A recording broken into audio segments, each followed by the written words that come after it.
नमस्कार दोस्तों, एक बार फिर से स्वागत है आपका पीएन झा की सॉल्यूशन मंत्रा में। दोस्तों, आज मैं जिस विषय में बात करूंगा वो है बोधू आइंस्टाइन से समझें अपने अंदर की क्रिएटिविटी।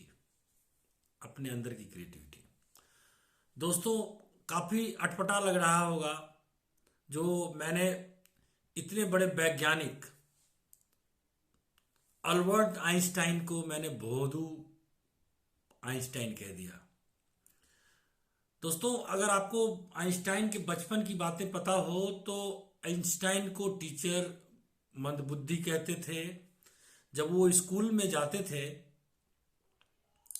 तो जब टीचर कुछ पढ़ाते थे तो वो अनमना सा जवाब दे देते थे, और कई बार वो सही रिएक्शन टीचर के पास नहीं कर पाते थे। इसकी वजह से ही उन्हें टीचर मंदबुद्धि कहने लगे। वो काफी स्कूल में एडजस्टमेंट में काफी उनको प्रॉब्लम होता था। इसके अलावा जब वो बचपन में थे, इनके बारे में ये भी जानकारी है कि 4 साल तक लगभग वो सही से बोल नहीं पाते थे, मतलब स्पीच डिसऑर्डर था, बोल ही नहीं पाते थे। बाद में जाके अचानक एट रैंडम फिर बोलने लगे। तो चलो, इनकी बातें मैं फिर रिपीट करता रहूंगा, आइंस्टाइन के बारे में मैं कहता रहूंगा, लेकिन मेरा आज का जो मुद्दा है मेनली क्रिएटिविटी है। और वो क्रिएटिविटी आइंस्टाइन की क्रिएटिविटी के रूप में जब आपको हम समझाएंगे तो आपको ये लग जाएगा कि जो जो आपके अंदर या आपके बच्चों के अंदर में जो क्रिएटिविटी है, वो क्रिएटिविटी कहीं ना कहीं इंटेलिजेंस से अलग है। अब कहेंगे जो इंटेलिजेंस क्या है? इंटेलिजेंस वो होता है जो कहीं ना कहीं जैसे कुछ हमको सिखाते हैं, जो लर्निंग है वो हमें लर्न हो रहा है, इन्वायरमेंट के साथ हम एडजस्ट हो रहे हैं और उसके हिसाब से जो सबसे अच्छा कर पा रहा है वही सबसे इंटेलिजेंट कहलाता है। लेकिन इंटेलिजेंस में कहीं भी ये नहीं होता, सेल्फ नहीं होता है, इनोवेशन का नहीं होता है। मतलब इंटेलिजेंस और क्रिएटिविटी में सबसे बड़ी डिफरेंस यही है, जो एक क्रिएटिव थिंकर जो होता है उसकी अपनी अपनी थिंकिंग होती है। वो कोई भी जो सॉल्यूशन देता है वो अपना सॉल्यूशन देता है।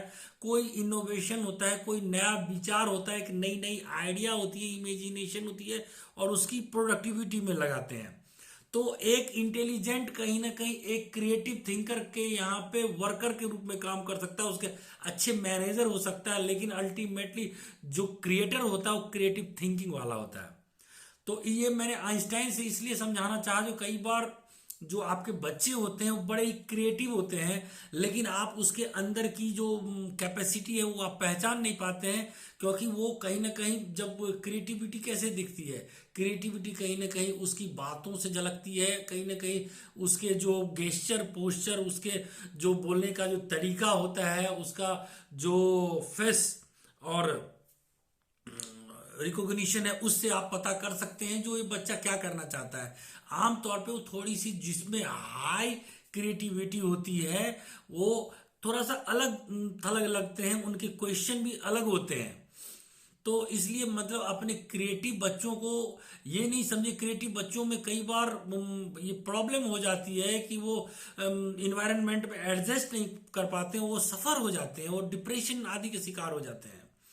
आपने एक बार सुना भी होगा, जो कि सुना नहीं होगा, देखा होगा, मूवी में भी देखे हैं आपने, तारे जमीन की। उसमें ये बच्चा होता है, वो बच्चा क्रिएटिव बच्चा होता है, वो इंटेलिजेंट नहीं होता, वो उसे वर्ड किताब कुछ भी समझ में नहीं आता, लेकिन उससे कहीं ना कहीं एक फिगर के रूप में कुछ कुछ समझ में आता रहता है, और उसने इतनी अच्छी ड्राइंग बना देता है।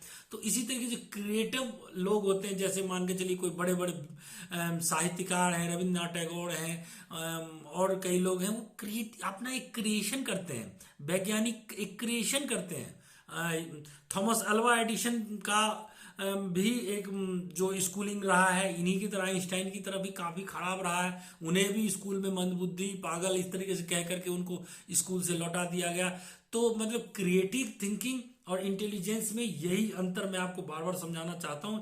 इंटेलिजेंस यहां सीखता है, यहीं पे सीख के उसी बातों को अच्छी तरह से एक्सप्रेस कर पाता है, उसकी मेमोरी रहती है, वो रिपीटिटिव होती है, वो लर्निंग है। लेकिन क्रिएटिव थिंकिंग जो होती है वो आपकी अपनी है, सेल्फ है, अपने आप से आता है। और जब उसको हम प्रोडक्टिव बना देते हैं तो वो क्रिएटिव थिंकिंग काफी आपका कामगार साबित हो जाता है। क्रिएटिव थिंकिंग के लिए एक टेस्टिंग भी होती है जिसमें जिसको हम कहते हैं TTCT, Torrance test of creative thinking. इसमें गिलफोर्ड्स ने और कई साइंटिफिक लोगों ने रिसर्च किया है जिससे आपको बच्चों की क्रिएटिव थिंकिंग की पता चल सकती है। अब मैं आपको बता दूं कि ये जो है क्रिएटिविटी, ये क्रिएटिविटी किस किस स्टेजेस में आते हैं। ये चार स्टेजेस में आती है। पहला होता है जब वो प्रिपरेशन में आता है, जब आपके माइंड में आता है जो कि ये काम ऐसा होना चाहिए। तो जब आपके पास वो माइंड में आता है और आप उसको कुछ करने के लिए सोचते हैं, सोचने के बाद फिर वो थोड़ी सी रुक जाती है, क्योंकि उसको ना उतना बड़ा इंफ्रास्ट्रक्चर मिलता है ना कुछ मिलता है। वो थोड़ी सी पीरियड में वो फिर रुक जाती है, जो इस पीरियड को हम कहते हैं इनक्यूबेशन। मतलब वो वहां पे क्रिएटिव थिंकिंग आके रुकी रहती है और उसको लगता है जो ये होना चाहिए इस तरीके से होना चाहिए, लेकिन वो हो नहीं पाता है। इसके बाद उसी माइंड में एक इल्यूमिनेशन होता है, मतलब वो कहीं ना कहीं एक लाइटिंग आती है, अरे ये इसको तो ऐसे होना चाहिए। और इस तरीके से जैसे वो मान के इल्यूमिनेशन होता है, फिर आप उस काम को, जो क्रिएटिव थिंकर होते हैं वो उस काम को फिर कर देते हैं। फिर उसको जब वेरीफाई करते हैं, जो सोशली वेरीफाई होता है, तो वो बिल्कुल ओके गुजरता है। तो इस तरीके से ये क्रिएटिव थिंकिंग चलती है। क्रिएटिव थिंकिंग के लिए जो सबसे पहले यहाँ पे जो पहले क्या था, पहले लोगों के अंदर में ये सोच था जो कि इंटेलिजेंस और क्रिएटिविटी दोनों लगभग एक ही है। लेकिन गेट जेक कहते हैं, उन्होंने सबसे पहले ये कहा जो कि ये जो है क्रिएटिविटी और इंटेलिजेंस दोनों में कहीं ना कहीं डिफरेंस है। और ये डिफरेंस आपको जो मैंने ऊपर कहा इसी तरीके डिफरेंस है। इसके अलावा भी कई वैज्ञानिकों ने, कई साइकोलॉजिस्ट ने उसके लिए अलग अलग टेस्टिंग के माध्यम से ये क्लियर किया है जो कि ये लोगों में किस किस तरीके से क्रिएटिविटी और इंटेलिजेंस किस किस तरीके का रहता, फिर उस व्यक्ति का नेचर, उस व्यक्ति का काम करने की क्षमता कैसी होती है। वेलेच एंड कोगन्स ने बताया 4 तरीके से लोग 4 तरीके के होते हैं। कुछ ऐसे लोग होते हैं जो हाई क्रिएटिव होते हैं और हाई इंटेलिजेंट होते हैं। जो हाई क्रिएटिव और हाई इंटेलिजेंट दोनों होते हैं वो बड़े बड़े काम अपने दम पे कर देते हैं। जैसे वैज्ञानिक, जैसे हम मान के चलिए, आप APJ अब्दुल कलाम को ले लीजिए, तो दोनों तरीके की चीज थी उनमें। इसके बाद कुछ लोग होते हैं जिसमें हाई क्रिएटिव होते हैं, वेरी हाई क्रिएटिव होते हैं, लेकिन इंटेलिजेंस लो होता है। आइंस्टाइन के बारे में मैंने कहा, अल्वा एडिशन के लिए कहा, इवन कि चर्चिल, ये भी स्कूल फेल थे, स्कूल में काफी खराब इनका भी रहा था। तो इस तरीके के लोग जो होते हैं जब और काफी क्रिएटिविटी से बड़ी क्रांति कर देते हैं। तो ये हुआ आपका दूसरा।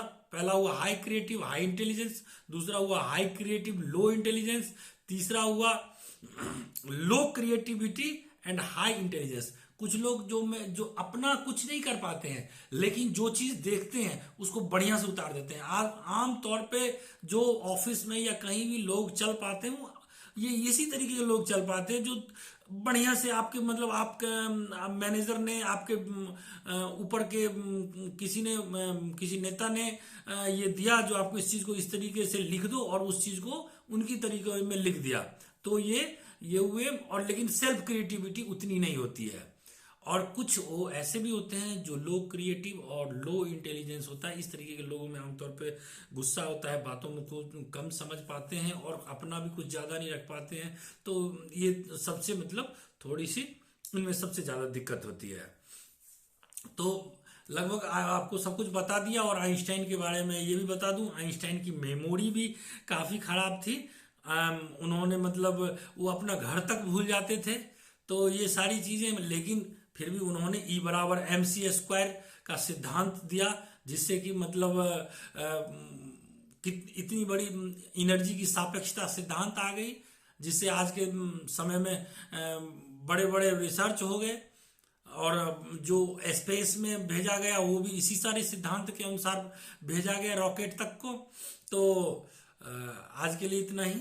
हमारे चैनल को सब्सक्राइब कीजिए, लाइक कीजिए और अगर आपकी तरफ से कोई सुझाव हो तो ज़रूर दीजिए। तब मिलेंगे अगले एपिसोड में। धन्यवाद।